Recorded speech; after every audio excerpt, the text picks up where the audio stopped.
tayo sumasamba sa Diyos. Kaya mas maganda din pigil para habang tayo pag-uwi mamaya, inuulit-ulit natin ang mga pag-uwi sa ating Diyos. Hallelujah. Then ngayon pong umaga po ito, ay gusto ko pong tugtungan. Puro tugtong-tugtungan po ito. Sa tinuturo ng Diyos sa atin. Yung gustong ipaunawa ng Diyos sa atin. Ngayon kong simulan ngayong umagang ito, ngayong araw na ito, ngayong linggo ito. Para sa gayon mga kapatid, ay maalaman po natin at maalaman po natin kung ano ba yung talagang biyaya ng Diyos na ikinagkaloob niya sa atin. Sa ating mga buhay. Nung nakaraan ay ang ano pong pinag-aralan ko ay nung nakaraan, the blessing of God in Christ. Ngayon po ay galing po natin part 2 ito, the blessing of God in Christ part 2. Ano po ba yung mga pagpapala ng mayroon tayo dahil kay Kristo? Naman sa biyaya ng Banal na Espiritu sa ating mga buhay, ito po yung ating maunawaan ng lahat. Ang pagpapala po ng Panginoon Diyos sa ating mga buhay ay ito po ay natin Kristo. The blessing is in Christ. Lahat ng mayroon tayo, lahat ng tinatawiin natin, lahat po ng ito ay dahil sa ginawa ng Panginoon Jesus sa ating mga buhay. Para wala tayong ipagmalaki, para wala tayong ipagyabang, na naman yung mayroon tayo ay dahil gawa ng sarili natin. So hindi po. Para ipagyayabang lang natin, tama bang magyabang? Masabi naman yung tama naman. Kaya lang, ang ipagyayabang natin, si Kristo. Si Jesus na siyang nagligtas, tumubos, at nagpala sa ating lahat. Kaya naman mga bagay na meron tayo, ito ay galing sa ginawa ng Panginoong Jesus sa ating mga buhay.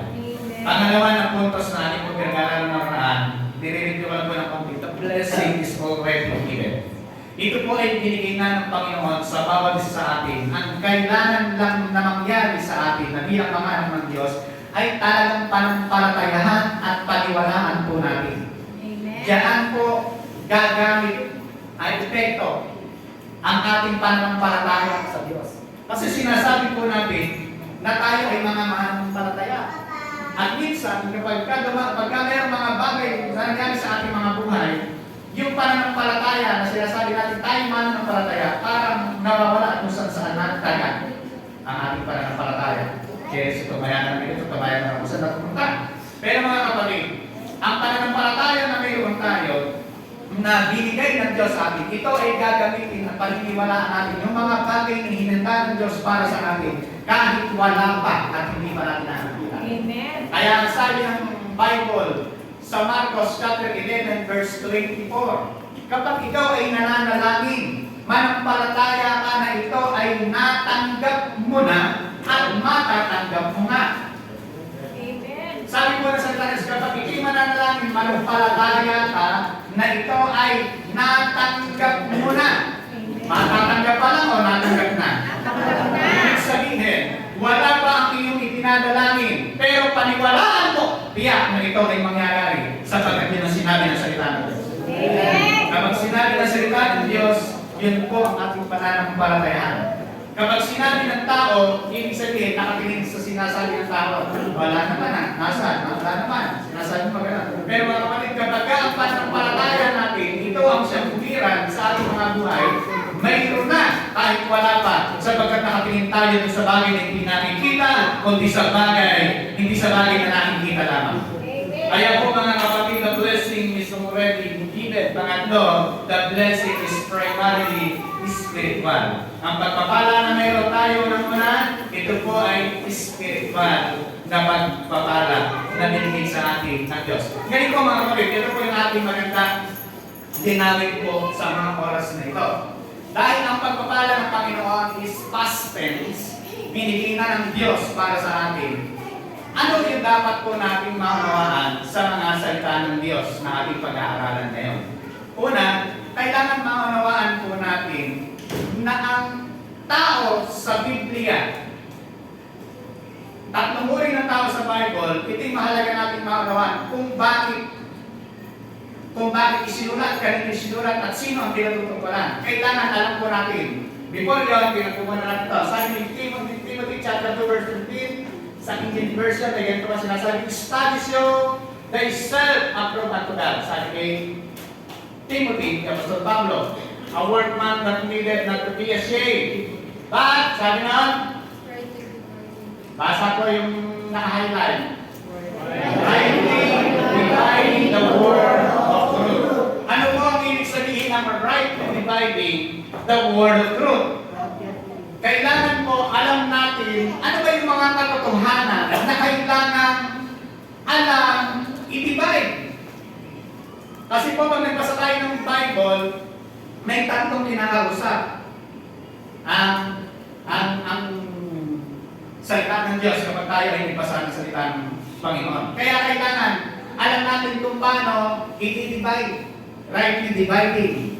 Sabi po niya kay, tingnan niyo pa, sabi niya, "Study you thyself approved unto God." Sabi ng Panginoon, ay sabi ni Paul, "A workman that needed not to be ashamed, but rightly dividing the word of truth." Kailangan alam natin i-divide. Ito bang salita na ito ay sa akin, sa Kristiyano, sa Hintil, or sa Hudyo? Kasi po mga kapatid, all Scripture is written for us. Amen? Anong kausap? Tatagal tayo ng kapatid. All Scripture is written for us. Amen? But not all is directed to us. Lahat ng kasulatan, lahat ng nasusulat sa Biblia, ito po ay isinulat sa lahat. Pero, hindi lahat ay directed sa atin. Dapat makaunawaan po natin ito. Yun yung sinasabi ni Paul kay Timothy na dapat rightly dividing the word of truth. Alam mong i-divide, alam mo kung kanino ito sinabi, alam mo kung kanino pinatutungkulan, alam mo kung sino dapat yung kausap. Kasi ang sabi ng Bible ay all Scripture, sabi natin, all Scripture is written for us, but not all directed to us. Kasi sa Bible po, ito, may tatlong pinatutungkulan. Sino po yung mga tatlong pinatutungkulan sa Bible? Sabi ni Paul sa Corinto, "Give none offense, neither to the Jews, nor to the Gentile, nor to the church of God." Ilan ang tao makikita natin kinakausap sa Biblia? Ilan po? Tatlo. Hudyo, Gentiles, or Hintil, tsaka the church of God. Pag sinabing the church of God, hindi po ibig sabihin, ayan ay denomination na ginawa ng tao. Ang the church of God na pinukol, yan po yung mga Kristiyano. Ibig sabihin, sino ba yung mga Hudyo? Mga Israel. Taga-Israel. Sino yung mga Gentile? Hindi Israel. Tayo. Ang Gentile ay pag hindi ka Hudyo, ibig sabihin, Gentile ka. Hintil. Ngayon, kung ikaw ay Hudyo na nampalataya kay Kristo, at ikaw ay Hintil na nampalataya kay Kristo, ang tawag sa iyo, Kristiyano. Pagbilang ka ron sa Church of God. Ikaw ay iglesia ng Diyos, iglesia ng Panginoong Kristo, dahil nanampalataya ka sa Panginoong Jesus. Malinaw po mga kapatid. Naunawaan po natin ito. Kaya, sabi, all Scripture is written for us, but not all directed to us. Kasi pala, meron tatlong pinatutungkulan ang salita ng Diyos. Kaya mga kapatid, kapag nagbabasa tayo ng Bible, except the God's revelation from you alone, yung sa'yo lang, personal revelation. Kasi meron spontaneous thought, meron revelation na sa'yo. So, sa'yo lang yun. Halimbawa, ganito. Para makawanto natin kung yung revelation. Nang si Jesus Christ ay naglalakad sa tubig, sabi nila, "Kulto!" Sabi ni Jesus, "Hindi ako kulto. Ako to. Panginoon ko, ikaw yan." Sabi ni Pedro, "Paparayanin mo ako sa ibabaw ng tubig. Halika." Sino kausap ng Panginoon? Kung ang bumaba kaya ay si Juan. Isa sa disciple, except Peter and Peter, ang bumaba. Kasi ang kausap ay si Pedro. Kaya nung bumaba, nakahambang, lumubog din naman. Ano ibig sabihin? Dapat alam natin kung sino ang natutungkulan. Kung sino ang kinakausap. Sa ganyan mga kapatid, alam niyo, pag alam natin itong right to divide the scripture, hindi tayo maliligaw ni naman. Pag nakikinig ka kay Soriano, hindi ka madadali ni Soriano. Pag nakikinig ka kay Tibuloy, hindi ka madadali ni Tibuloy. Pag nakikinig ka sa turista, sa matuturis, hindi ka madadaya. Bakit? Alam mo kung kay sino pinagtutunggalan, sino ang usap, sino ang sinasabihan. Kaya yan po ang mahalaga natin pag-usapan. Hindi, kasi po mga kapatid, maraming nangangaral na yan, pinulot. Hindi naman yun ang konteksto, in-apply. Alam niyo mga kapatid, wrong information is wrong application. English yun. Kaya po, dapat alam natin yung rightly dividing. Pag naunawaan natin yung rightly dividing, the scripture, hindi tayo maliligaw, hindi tayo malilito. Alam natin kung ano ang tamang context ng sinasabi ng salita ng Diyos. Okay, ito natin. Ano mang nakasulat noong panguna ay naisulat sa ikatututo natin tungkol sa pamamagitan ng pagtitiis at sa pagpapalakas ng loob mula sa kasulatan ay magkaroon tayo ng pag-asa. Ngayon, yung Old Testament, sabi ng Bible, ano mang nakasulat noong panguna ay nakasulat sa ikatututo natin. Para matuto tayo sa mga pinaggagawa nila na mali, hindi na natin susundin. Hello? Alam na natin mali yung pala ng mga kinahanan, hindi na natin susundin. Kaya nga po mga kapatid, mapalad tayo ngayon dahil ang salita ng Diyos ay tapos na. Hindi kagaya ng panahon, sinusulat pa lang ang Bible, New Testament. Kung ang salita ng Diyos ay umaasa sila ron sa Old Testament. Eh ngayon, New Testament. Kaya sabi ng Panginoon na ni Paul pa rin, ano mang nakasulat noon panguna ay nakasulat sa natututo natin noong nakaraan. Sa pagpapalakas ng loob mula sa kasulatan. Yung kasulatan o salita ng Diyos, yan ang nagbibigay sa atin ng lahat. Kaya kailangan po natin ay magkaroon ng rightly dividing at papakita ko po sa inyo ano po ba yung rightly dividing. Kailangan alam po natin yung contrast. Everybody say contrast. Contrast. Pag sinabing contrast,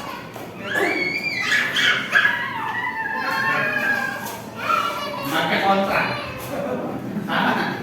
Halimbawa, para makita mo yung kagandahan ng isang diamond, kailangan ito ay nakalagay sa isang kulay itim na, di ba pagka pumunta sa mga jewelry shop sa lamin tapos nakapato sila sa kulay itim, kita-kita mo yung ningning isa ng diamond o naman kulay ng jewelry doon dahil nakapatong doon. Yun yung contrast. May puti, may itim, may mali, may tama, may umagang hindi. Contrast ang tawag Quran. Makita natin yung kahalagahan po ng salita ng Diyos, ng tuturo ng Panginoon, kung para makita po natin yung ano ba yung mas maganda kasi merong good, merong better. Ano yung mas maganda? Ano yung talagang dapat? Ano po? Una, makita po natin dito. The Old Covenant blessing, tsaka the New Covenant blessing. Ano yung contrast sa dalawa po na ito? Tingnan po. Sa Old Covenant blessing, para magaw ay pagpalain, kailangan by your obedience. Sa New Covenant blessing, ano po yung New Covenant blessing? By Christ's obedience. Hindi dahil sa pagpiging masunurin mo, kaya may pagpapala ka. Kaya may pagpapala tayo dahil masunurin si Kristo na nasa sa akin na sinampalataya natin. Tanggap po ba natin yun? Kasi kung hindi po natin tatanggapin yan, lalabas na lahat ng gawa natin, kaya tayo pinagpala at may masagana sa buhay kasi masipag tayo sumunod. Pero mga kapatid, na New Covenant, kailan po ba nagsimula ang New Covenant? Ang New Covenant ay nagsimula nang si Kristo ay mamamatay sa krus ng Kalbaryo. Di ba sabi nga, this is the cup. Ito ang sarong ng bagong tipan. Doon lang po, nagsimula mo siya mamatay sa krus ng Kalbaryo. Kaya, ang pagpapala sa Old Covenant, sa New Testament, mamaya papakita ko sa inyo yan. Ito po, sa aking pag-aaral, habang may nag-aaral ng ginawa ng Panginoon, natutuhan ko po ito. Kaya alam nyo, kaya mapapansin nyo kung bakit hindi ko na ginagawa ang biblical pronouns blessing. Kung bakit hindi ko ginagawa yun. Habang ako nag-aaral, nakita ko, iba pala yung ginawa ng Panginoon. Iba pala yung ginagawa noon. Tingnan ko natin yan, ha? By your obedience, ibig sabihin, by word. Ito namang blessing ng New Testament, by Christ's obedience. Tanong ko sa inyo, totoo bang masunurin ka sa Diyos? Masunurin tayo sa buhay. Yun ang totoo, mga kapatid. Kasi sa Old Testament, pag nabali mo ang isa, ilang nautos sa Old Testament, ilang nautos? 630. Akala lang natin 10 utos. Ang kabisado naman kasi natin, 10 commandments. Pero ano sa Old Testament, napakaraming utos. Yun lang ikaw ay gagawa sa araw ng Sabat. Halimbawa ngayon, araw ng Sabat, araw ng pagsama sa Panginoon. Sino nagsahin? Naligo. Papatuhin na tayo ng mamatay dito. Kasi nga po mga kapatid, iba ang blessing ng Old Covenant, iba ang blessing ng New Covenant. Ang pagpapala na tinanggap natin dahil ito ay dahil sa ginawa ni Kristo sa Kalbaryo. Bakit?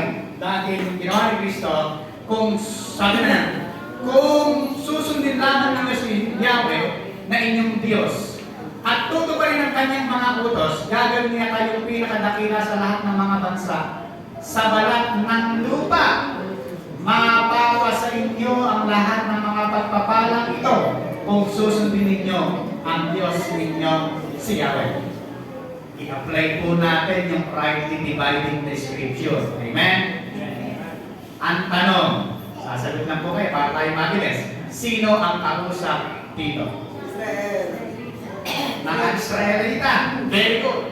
Kung susundin lamang niyo siya ng inyong Diyos at tutuparin ang kanyang mga utos, gagawin niya kayong pinakadakila sa lahat ng mga bansa. Israel ang kinakausap ng Diyos. Mapapasin niyo lahat ng mga pagpapalang ito kung susundin niyo ang Diyos ninyong si Yahweh. Ano po ba yung mga pagpapala dyan? Mang dami na tinanggit yan. Hindi kayo makakagawa ng mga kalaban, hindi kayo sino mananalo sa inyo pag sinunod niyo ito. Ibig sabihin, ang pagpapala ay nasa pagsunod nila. Subalit kung hindi kayo makikinig kay Yahweh na inyong Diyos at hindi susunod sa kanyang mga utos at mga tuling ibinibigay ko sa inyo ngayon, mangyayari sa inyo ang mga sumpa ito. Tingnan niyo po, kapag hindi sinunod nila na Israel, pagpapalang meron. Kapag hindi nila sinunod, sumpa. Sa English po ito, the cars will overtake you. Yung sumpa, alam ka pa doon, nandun na. In-overtake ang pala ng sumpa. Ibig sabihin po mga kapatid, yung sinasabi ng Diyos dito, pinakausap ng Israel, pag sinunod niyo ako, may pagpapala. Pag sinunod niyo ako, sumpa. Dati po, tinuturo natin, pag sumunod tayo sa Diyos, tinuturo natin sa church yan, mga kapatid. Alam niyo, habang ako nag-aaral sa Panginoon, tingnan niyo po, yung mga talagang right context and original Greek ng Biblia, makikita niyo po ang tamang konteksto ng pagbabasa ng Bible. Hindi tayo pulot-pulot lang. Tingnan niyo. Nagpakumbaba, ito po yung blessing ng blessing po ng Old Covenant. Ito yung blessing ng New Covenant. Nagpakumbaba siya at naging masunurin ang kamatayan, maging ito man ay kamatayan sa krus. Sino po yun? Tinutukoy? Si Kristo. Si Jesus Christ ay naging masunurin hanggang kamatayan. Maging ito man ay kamatayan sa krus ng Kalbaryo. Naging masunurin siya. Tingnan niyo yung pagsunod ni Kristo. Kung ang babatayan ay pagsunod natin, ay wala tayo mga kapatid pagpapala. At lahat ng sumpa na nararanasan natin kahirapan sa buhay, dapat sana yun ang mayroon tayo. Bakit? Hindi naman talaga tayo masunurin sa Diyos. Pero dahil si Kristo ay naging masunurin sa Diyos at nanampalataya tayo kay Kristo, tayo ay binilang ng Diyos na matuwid sa harapan ng ating mga masalanan. Amen. Kaya po mga kapatid, si Jesus ang siyang naging susi para tayo ay naging masunurin sa Diyos. Para tayo ay maging banal sa harapan ng Diyos. Para tayo ay maging matuwid sa harapan ng Diyos. Ito ay ginawang lahat ng Panginoong Jesucristo sa ating mga buhay. Amen po ba mga kapatid? Wala tayo, kaya ang sabi ng Apostol Paul, kung sino man ang ibig magmayabang, ang ipagyabang niya ay ang ginawa ni Kristo. Hindi yung ginawa natin. Totoo po yun, sabi ng Bible, lahat ng ating gawa ay basura sa harapan ng Diyos. Ano ipagyayabang natin? Kaya mga kapatid, napakagandang ginawa ng Diyos. Ibinilang tayo, kinuwalify tayo ng Panginoon dahil sa ginawa ni Kristo para sa atin ang siyang mamatay sa krus ng Kalbaryo. Amen. Yan po ang kabutihan po ng Diyos na ginawa niya para sa atin. Ano ang maganda mga kapatid? New Covenant o Old Covenant? New Covenant. Dahil wala tayo ginawa si Kristo ang siyang ginawa. Old Covenant blessing number 2 through Moses, the servant. New Covenant blessing through Jesus Christ, the Son. Ano po yung pagkakaiba? Ang pagpapala ng Old Testament, kailangan sundin mo yung utos ni Moses. The law of Moses. Ang sabi nga, the law of Moses. Ang pagpapala sa New Covenant through Jesus Christ, the Son. Tingnan niyo po ito. Sabi na, everybody say, servant. Everybody say, son. Totoo po ba na ang servant, halimbawa meron kang servant, kapag nagkamali at gumawa ng hindi maganda, palalayasin, tatanggalin. Halimbawa, meron kang lingkod, pinagkatiwalaan mo, lahat ng ipon mo sa bangko winaldas. Ewan ko lang kung hindi mo palayasin yan, ano? Buti nga ito, Kristiano, kapag ipapalalayasin mo, ay baka kung iba, hindi magpagamit ka. Ano po ito ko sabihin? Ang servant ay hindi kabilang sa tahanan hanggang panahon, habang panahon. Ngunit ang son ay kabilang magpakailanman. Sino ang mga anak ng Diyos dahil kay Kristo? Tayong lahat ay naging anak ng Diyos dahil kay Kristo, at dahil doon, ang sabi ng Panginoon, wala makakaagaw sa inyo sa aking kamay at wala makakaagaw sa inyo sa kamay ng aking ama. Bakit? Dahil tayo ay nanampalataya kay Kristo, tayo ay mga anak ng Diyos. Amen. Hindi tayo servant. Kung servant ka at nagkamali ka, layas agad. Pero Diyos, dito sa ginawa ni Kristo, tayo lahat ay mga anak ng Diyos. Tingnan po, ibinigay ang kasulatan sa pamamagitan ni Moses. Ngunit dumating ang kagandahan loob at katotohanan sa pamamagitan ni Jesucristo. Ibinigay ang kautusan sa pamamagitan ni Moses. Dapat ito ang sundin ng Israelite. Lahat na yan, sundin niya. Ngunit dumating ang kagandahan loob. Everybody say kagandahan loob. Kagandahan loob. Yung po bang kagandahan loob ay reward sa ginawa mo o regalo lang kahit wala kang ginagawa? Very good. Regalo lang po ito. Dahil kung may ginawa ka at bibigyan ka, ang tawag doon, bayad sa ginawa mo. Pero yung kagandahan loob, ibinigay sa iyo kahit wala ka pang ginagawa. Nakatag niyo po ba mga kapatid sinabi ng Roma 5:8? Mula na tayong makasalanan pa ibig na tayo ng Diyos, wala pa man tayong ginagawa. Kaya ang pagpapala nito sa atin, wala pa tayong ginagawa, binigay na niya yung regalo. Pero kung tayo ay gumagawa, at pala hindi binigay regalo, sabihin, by work. Kaya pala meron tayong pagpapala dahil sa ating mga ginagawa. Iba po ang regalo, iba ang reward. Ang regalo po ay binibigay na kusa. Ang reward po ay dahil meron kang ginawa. Ano po yung reward? Kailan po natin makukuha yung reward? Yung reward po makukuha natin yun pag tayo ay tapos na dito sa lupa. Sa langit ang reward. Ang reward sa langit. Lahat na tinatamasa natin dito sa mundo, hindi reward yan. Kaya lumay-lumayan na natin yan. Deserve ko to. Deserve ko to. Dahil hindi talaga natin deserve na pagpalain. Dumating lang si Kristo na napalataya tayo sa Panginoon Kristo, kaya binigay ng Diyos yung pagpapala na ibinigay sa atin. Kaya na, ang kagandahang loob at katotohanan sa pamamagitan ni Kristo Jesus. Tingnan niyo po ito. Ang alipin ay hindi kabilang sa pamilya sa habang panahon. Subalit, ang anak ay kabilang magpakailanman.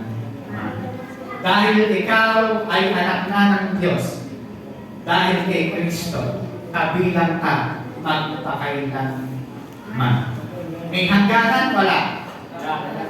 Di ba po mga kapatid, yan yung biyaya ng Diyos. Bilang tayo, bilang mga anak ng Diyos dahil kay Kristo, at kabilang tayo magpakailanman. Parang the old covenant blessing is under Levitical priesthood. The new covenant blessing is under Melchizedekian priesthood. Ano po ang pagkakaiba ng parehas na priesthood na ito? Under the Levitical priesthood,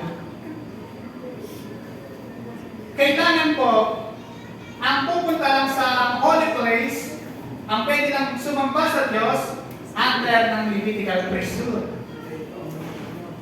Sila lang yung karapat-dapat, sila lang yung dapat na pumunta, sila yung karapat-dapat na sumamba sa Diyos, na makapag-ugnayan sa Panginoon, pag-alay sa Diyos, sila lang po yan, under Levitical priesthood po yan. Pero sa New Covenant, under Melchizedekian priesthood. Ano po yung sabihin ng under Melchizedekian priesthood? Si Melchizedek, yan po ay binanggit sa Bible, New and Old Testament, pero hindi binanggit kung saan siya galing, unknown ang pinagmulan ni Melchizedek. Pagpunta mo ng langit, kayo mo lang itanong, sino ba yung Melchizedek? Kanya po.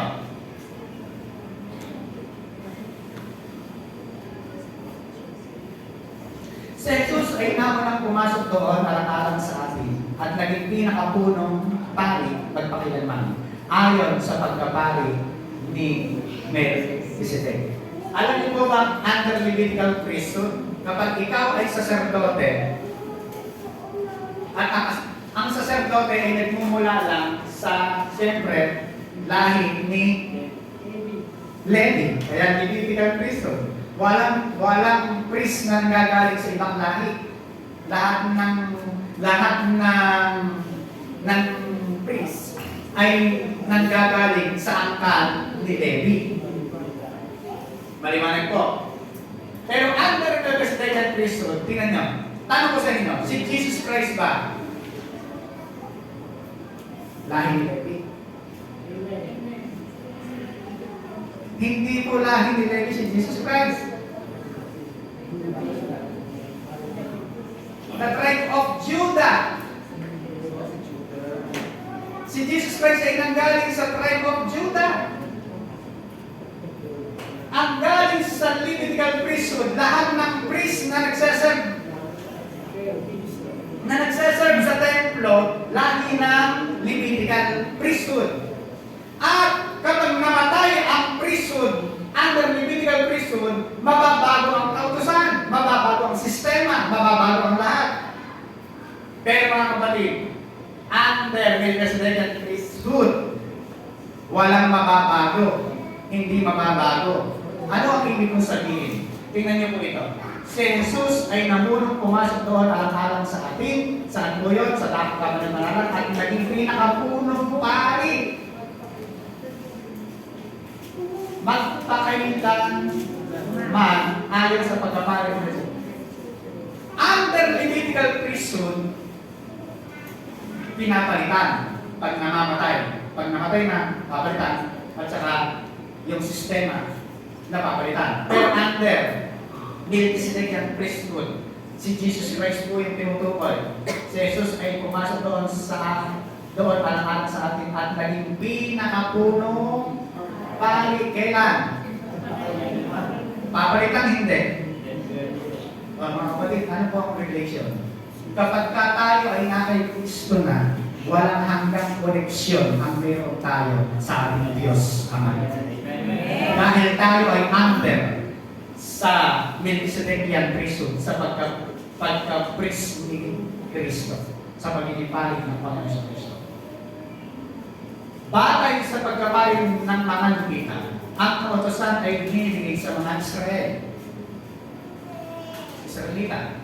Kung ang pagkapari ng mga Levita ay walang kapintasan, hindi na sana kailangan pa ang ibang pagkapari na ayon sa pagkapari ni Melchizedek at hindi ayon sa pagkapari ni Aaron. Kasi po, ang priesthood nanggagaling sa Levite, nanggagaling sa angkan ni Aaron. Pero, nasabi, may kakulangan eh. Ay sa pati sa pagkapari ng mga Levita, ang kautusan ay binibigay sa mga Israel, kung ang pagkapari ng mga Levita ay walang kapintasan, may kulang, may kapintasan pa rin eh. Hindi na sana inailangan pang ibang pagkapari ayon sa pagkapari ni Melchizedek. Hindi na sana papalit si Melchizedek bilang pangbalanghan at ayon sa pagkapari mo. Kaya lang may kulang.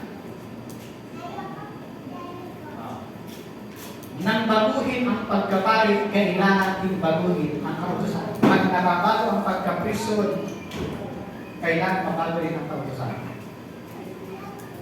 Eh tayo po mga kapatid, wala nang mababago. Dahil si Jesus na ang ating pinakaspunong saserdote, magpakailan pa man. Kung ang pagkapari ng mga Levita at ang Aaron ay natatapos, ang pagkapari ni Kristo ay hindi natatapos, magpakailan pa man. Yun ang pagpapala ng Diyos na meron tayo dahil kay Kristo. Hindi ka mapapalitan. Diba? Ang mapatunayan, tinan po ibang lumabang sa kautusan. Ang mapatunayan lumabang sa kautusan ni Moses, batay sa pagkakaroon ng dalawang tatlong saksi, ay walang awang pinapatay. Kapag ikaw ay namumuhay sa Old Testament, sa mga turo ng Old Testament, at meron kang nilabag na isa, halimbawa, nakita mo, si Michelle, araw ng Sabat, ng pagsamba, naligo. Pumunta sa akin si Coco at saka si Fred, si Nani, bilang saserdote. Ano sabi natin sa lahat? Mga kapatid, itong tao ito ay gumawa, naligo. Baguhin natin hanggang sa mamatay. Walang awang pinapatay. Under the law yan. Wala kang mapatay. Ano ba yung sa akin? We are not under the law of Moses because tayo ay nasa grace. Kaninong law tayo under? Under the law of Christ. Magtulungan kayo sa pagbuhat ng pasanin ng bawat isa. Sa gayong paraan ay matutupad ninyo ang kautusan. Sa ibang kasagot magmahalan kayo sa isa't isa sa ganung paraan, matutupad ninyo ang kautusan ni Kristo. Hindi na kautusan ni Moses, kanino kautusan na? Kautusan na ni Kristo. Ano yung kautusan ni Kristo? Magtulungan, magmahalan. Mahal niyo po kayo katabi niya. Rema, I love you, nilalamang the Lord. Tingnan niyo po yan. Doon sa Old Covenant, kapag ka meron kang sinuway, babatuhin ka ng walang awa. Papatayin ka ng walang awa. Tama? Pero sa kay Jesus Christ, magtulungan, magmahalan. Yun yung batas ni Kristo. Law of Christ. Malinang po kay Kristo. Kaya yung sinasabing pag-ibig lang ang susi na lahat. Para maunawaan niyo, kailangan pumasok si Kristo. Ang Panginoong Jesus ang pumasok. The Old Covenant blessing is for the Jews. Sa mga Hudyo lang po ang Old Covenant blessing, Israel. The New Covenant blessing is for believers in Christ, also Gentiles. Yung tatlong tao, the Jews, the Gentiles, and the Church. Ang Hudyo, pag nanampalataya kay Kristo, mabibilang sa Church. Ang Hintil na nanampalataya kay Kristo, mabibilang sa Church. Kaya ang Church, binubuo siya ng Hintil and Jew. Jewish people at lahat ng mga Hintil. Ang pagpapala ng Panginoon sa Old Covenant is for the Jew. Ang Israel lang ang mga kinakausap. Ang pagpapala ng Diyos sa New Covenant blessing is for believer in Christ, kay Kristo. Tingnan po natin. The Lord said to Moses, tell Aaron and his son, this is how you are to bless the Israelites. Say them. Sabi naman na. Di ba sabi ko sa inyo? Kaya ang timana, biglang break ako nga, nakakapatid, nagdaga. Hindi ko kagad tinuro sa inyo bakit pinagkakaaralan ko muna mabuti. The Lord said to, sino kamusta? Moses. Sino ang dapat sabihan? Israelites. Ano sasabihin kay Israel? The Lord bless you and keep you, and the Lord make His face shine upon you and be gracious to you, and the Lord turn His face toward you and give you peace. Ano po yan? Ito po, pag natapos ang gawain, saka palang sinapapaspas. Kaya kung ikaw ay Hudyo, at tapos wala ka sa gawain, o kaya naman pumunta ka ng gawain, nagmamadali ka, uwi ka kaagad, wala kang blessing. Kasi hindi mo na ako himpas-mas. Anak mo mahampas. Kasi po mga kapatid, ito pala. This is how you bless. This is how you are to bless the Israelites. Ito yung paraan para pagpapalain mo ng Israel. Tingnan mo natin yan, ha? Tingnan mo natin. Keep, the Lord will bless you and keep you. The Lord will bless you and keep you. Dito naman, we are forever blessed and always protected. Tingnan po natin ito para magawa po natin. Alam niyo po bang the Lord will bless you and keep you? Pag dinalikan po natin ang original word po niya sa tamang context and grammatical Jew is imperfect tense po yan. Ibig sabihin, yan po ay yan po ay mangyayari pa lang. Magaganap pa lang. Pag sinalita, tsaka pa lang mangyayari. Pero kung ginawa ni Kristo, we are forever blessed and always protected. Tingnan po natin. The Lord bless you and di ba po sir? The Lord bless you. Ngayon pa lang. Kaya nga po, pagka ang kausap ng Kristiyano, dapat hindi man sabihin, God bless you. Dapat stay blessed na. Kasi nandun na sa posisyon na yun eh. Pag ang kausap ng Kristiyano, stay blessed, mas better. stay protected, stay healthy. Pero ang kausap mo, unbeliever, okay lang yan. God bless you, brother. God bless you. Kapatid, God bless you. Okay po yan, pagka-unbeliever ang kausap. Pero pagka ang kausap mo, Kristiyano na, kailangan ang pagsasalita mo sa kanya, stay blessed. Kasi nandun na siya sa posisyon na yun na pinagpala sa Panginoon. Amen! The Lord bless you and with you. Sasabihin pa lang po yan. Tingnan niyo po ito. And kay Kristo, ano na? Kay Kristo, ito yan. Praise the Lord to the God of the Father of our Lord Jesus Christ, who has nung nagkakaroon ako, pag daw may ibig sa tulad, sabi ng teacher ko, tapos daw yun, past tense na. Tama po ba, no? Makakusan kayo, no? Tingnan niyo po, ay, may mga teacher tayo dito na pag nag-aaral. Who has blessed? Blessed. Ano pa, paano pronounce yan? Who has blessed? Blessed. Tignan niyo po mga kapatiran, kay Kristo ang posisyon mo hindi pagpapalain pala. Ikaw ay pinagpala na dahil kay Kristo sa ginawa ni Kristo sa krus ng Kalbaryo. Tignan niyo. Ang mga Israelite, sasabihin mo na ng pinakapunong sasagote, the Lord bless you. Pero kay Kristo, bless na. Amen. Okay, makakita po ba pag nag-Kristo tayo? Kasi kapag ka natin si Moses, nakalagay tayo na. Tingnan po. We know that anyone born of God does not continue to sin. Ito po mga kapatid, ang pagpapala ng Diyos sa atin, hindi yan lisensya naman para maging tamad tayo. Naranasan mo yung pagpapala ng Diyos, naranasan mo yung kabutihan ng Diyos, yung biyaya ng Diyos, kaya lalo kang masipag kasi walang Kristiyano na kakilala kay Kristo na tamad. Amen! Lahat na nanampalataya kay Kristo, binobomba siya sa kanyang puso ng kasipagan. Amen! Kasi nga po, yung pag-ibig ng Diyos, yung gusto ng Diyos na mangyari, yun yung mangyayari sa ating mga buhay.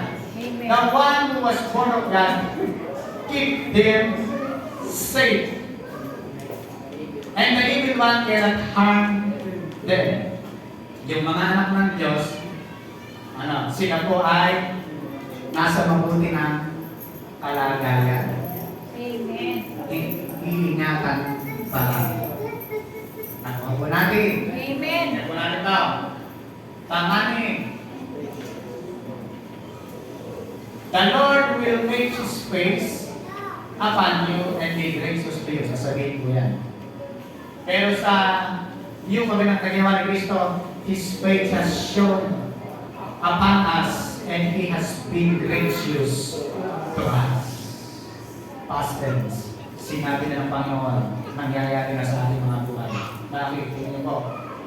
The Lord makes His face shine upon you and be gracious to you. Kailangan sabihin ng punso sa prophet.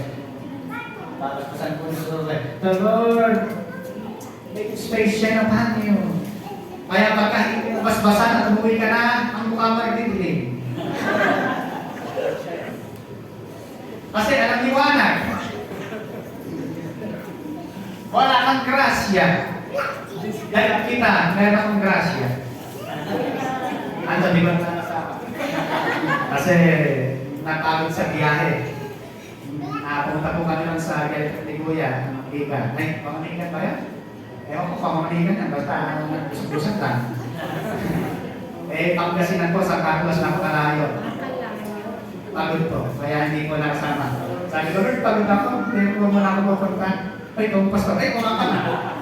Kaya, mabilis ako gumaya.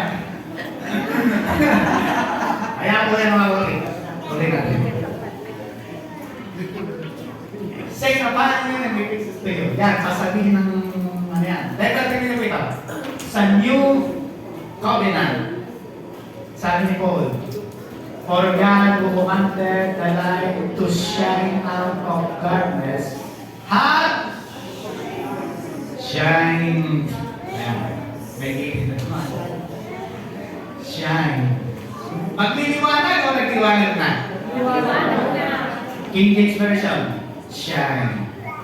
Sa kanina, para magliwanag, kailangan sabihin at magliliwanag pa lang sa'yo. Sa atin, hindi na. Nang tayo manampalataya kay Kristo, may liwanag na. Nagliliwanag na.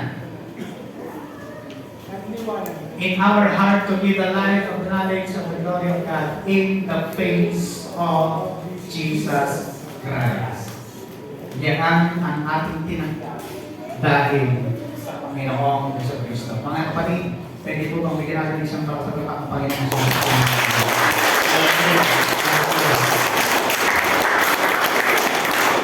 sa salamat po sa ginawa ng Panginoon sa ating mga buhay. Tayo ang nagbenepisyo ng lahat ng kanyang ginawa sa atin. Pito, the Lord will turn His face toward you and will give you peace. Lahat mangyayari pa lang. Sa New Covenant, He has turned His face on us. And we are now at peace with God. Sabi nga, the Lord turned His face toward you and give you peace. Mangyayari pa lang. Pero sa New Covenant, therefore being justified by faith, we have peace. Meron kang peace. Doon sa New sa Old, magkakaroon pala. Sa New Covenant, meron na. We have peace with God through our Lord Jesus Christ. Kaya lahat ng ginawa ni Kristo, tayong lahat ang nagbenepisyo. Lahat ng pagpapala na ginawa niya, lahat ng kaligtasan na ginawa niya, tayong lahat ang nagbigyan at tumangkat. Dahil tayo nanampalataya sa Panginoong Jesus. Tingnan niyo, lahat ng bagay hindi nawawala sa nakakabit ng pangalan ng Panginoong Jesus. Bakit? Para wala tayong pagmalak sa ating mga sarili. Para hindi po tayo magmayabang sa ating mga sarili. Para hindi tayo magyabang kanino man. Kung kaya pagyayabang natin, salamat sa biyaya ng Diyos. Ang ginagawa natin dahil Hallelujah. Hallelujah. Ito kung pito po na yan. Alin ang gusto mo ang ihilan?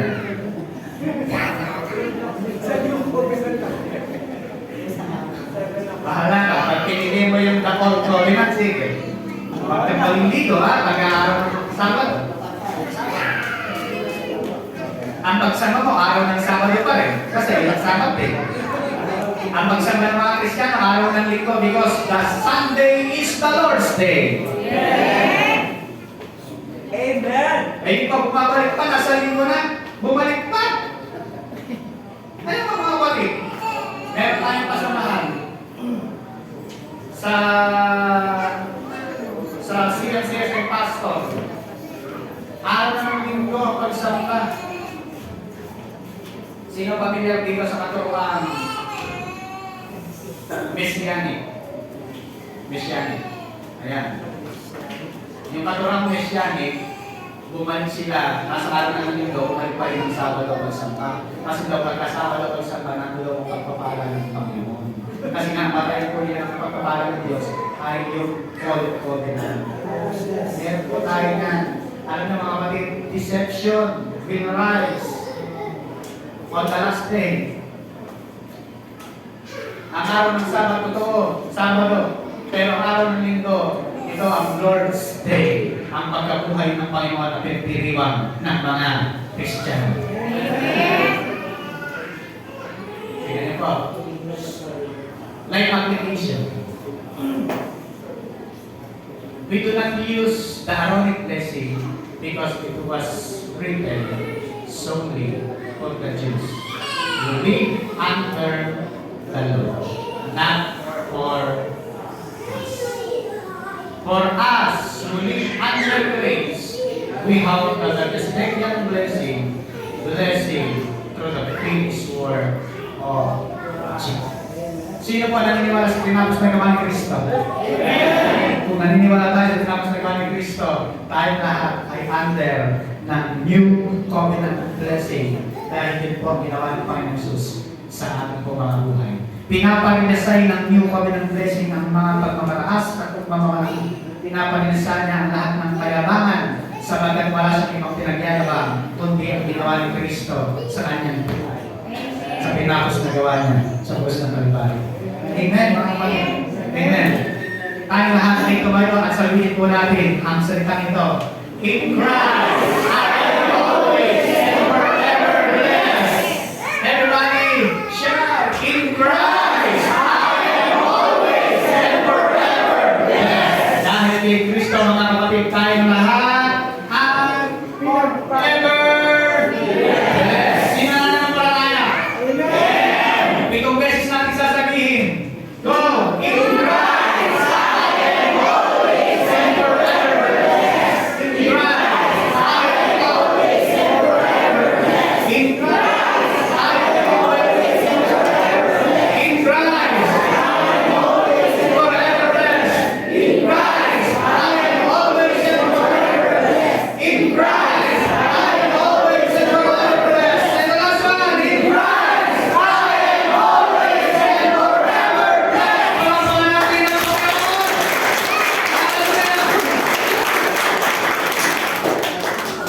Hallelujah.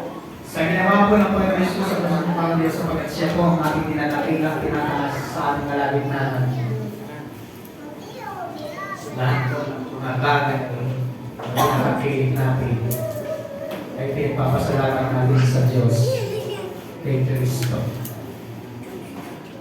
na siya nagbigay ng abot-abot na abot. Alam niyo po, ang sabi ng Bible, mga hindi sa ating Panginoon. Ang sabi ng Panginoon, dahil kay Kristo, bigyan tayo ng abot-abot na abot. Abot-abot. Nag-abot-abot na. Mga kapatid, again, sinasabi ko po sa inyong lahat, ito ay dahil sa pananampalataya natin sa Diyos. Tayong lahat ay protected, tayong lahat ay binayaan. Kung iniisip natin at tinatanong natin ang Diyos, Lord, kung kami protektado mo, bakit na-aksidente ko? Marami tayong mga katanungan. Marami tayong mga tanong. Pero naniniwala ako sa mga tanong natin. Kahit nananatiling ikaw mapipig ng Diyos, hindi nagkakamali ang Diyos sa nangyayari sa iyo. Amen. Hanggang ngayon buhay mo pa rin. Ang katakan ng Panginoon. Pinagpalaan ng Diyos. Bakit nalugi ko, Lord? Kung talagang pinagpala ka namin, hindi natin kaya isipin kung ano ang plano ng Diyos sa buhay ng bawat sa atin. Pero naniniwala ako na God is too wise to be mistaken. Ang Diyos ay sobrang talino para questionin natin dahil hindi siya nagkasamali. Hindi masama magtanong sa Diyos. Hindi ko masama. Ang kailangan lang po sa atin, panampalatayaan lang natin. So ano yung ginawa ng Panginoon Jesus para sa kanyang mga nanampalataya sa kanya. Amen ba mga kapatid? Paniwalaan lang natin.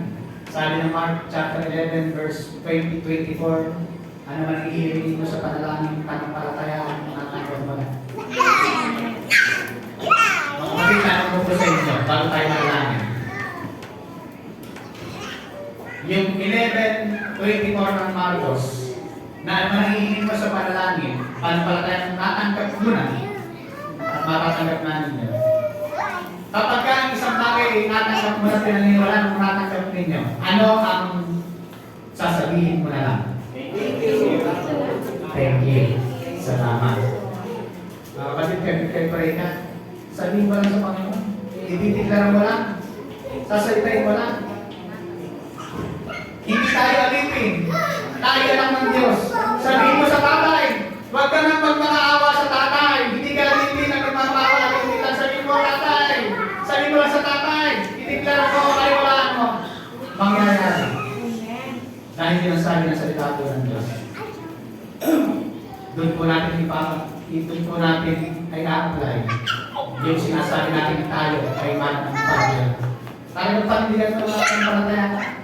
Ano yung sinamanampalataya? Naniniwala sa mga bagay na wala pa pero nandiyan na.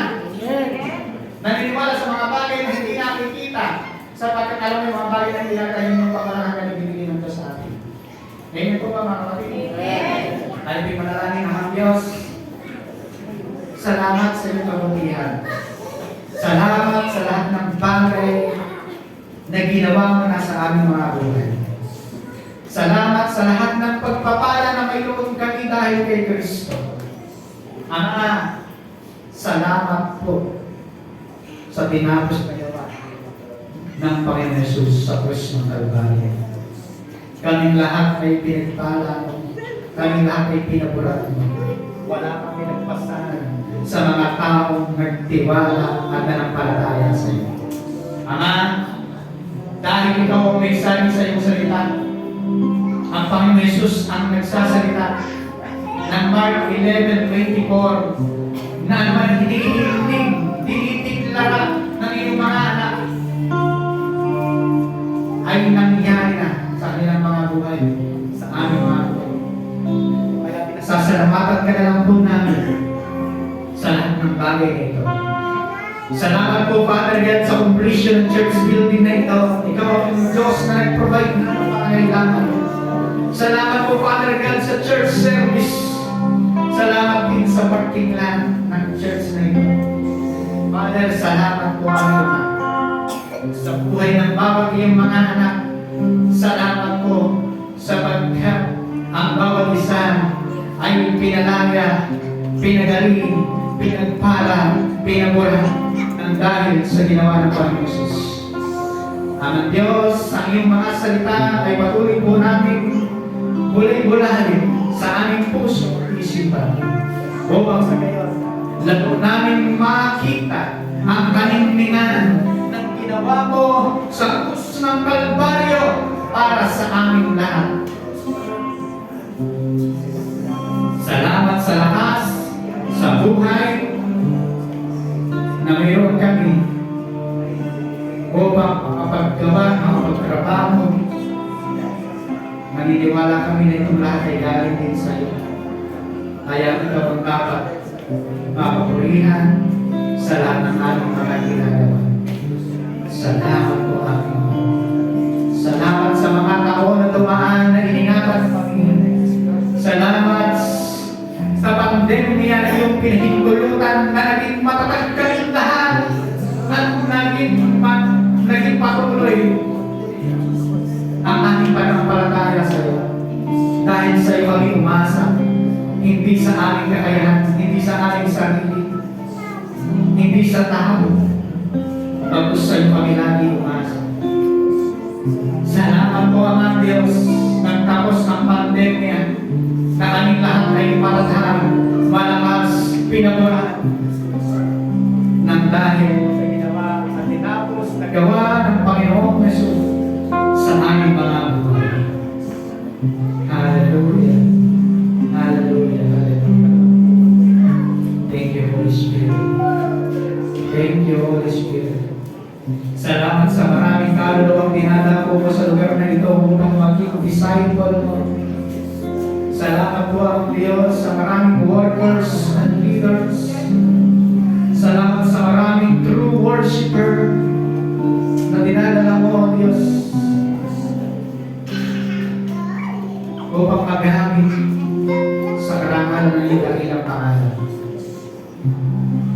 Hallelujah, Jesus.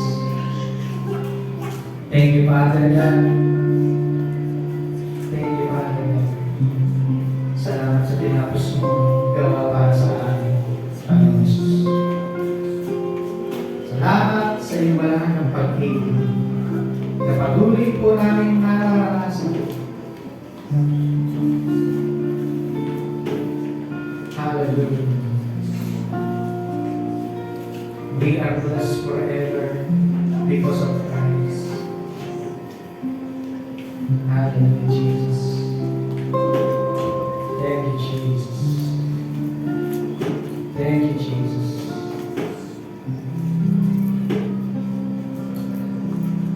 Oh, purihin ka, Diyos. Purihin ka, Diyos.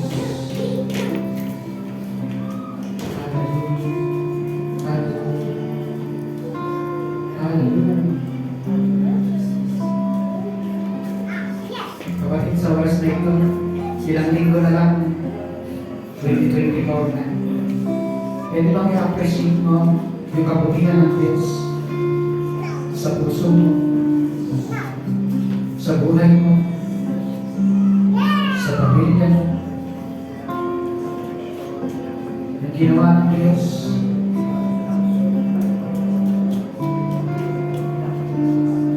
Sige po mga kapatid, appreciate mo lang, pasalamatan mo ang Diyos sa ginawa.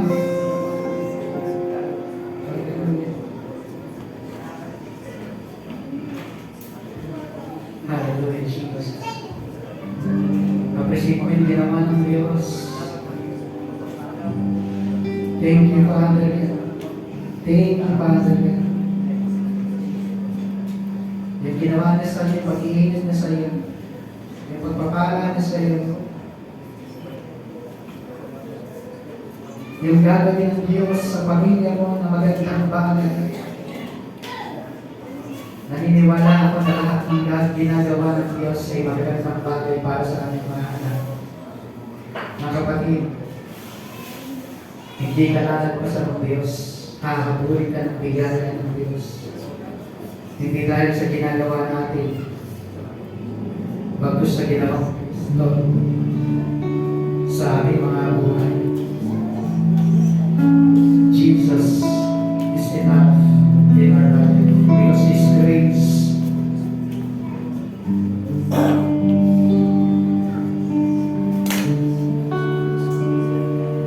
dahil sa kanyang biyaya.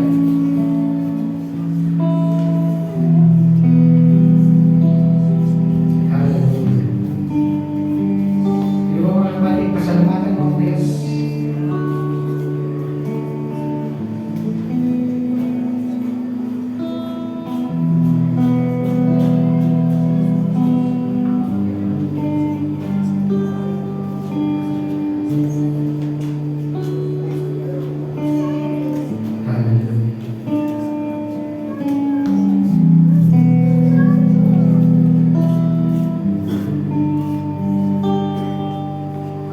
Thank you, Jesus.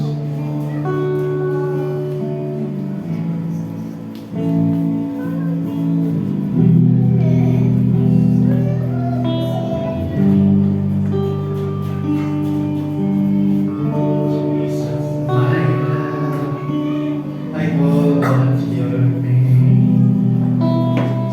I cast my cares on you. Jesus, my hope, my tower of strength. My faith has found in you. I see you pray, wounded for me. When I look on the cross, I see grace, sealed by your sacrifice. I see love reaching for me. Precious blood washes and sanctifies.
sa iyong biyaya na aming natagpuan dahil kay Kristo.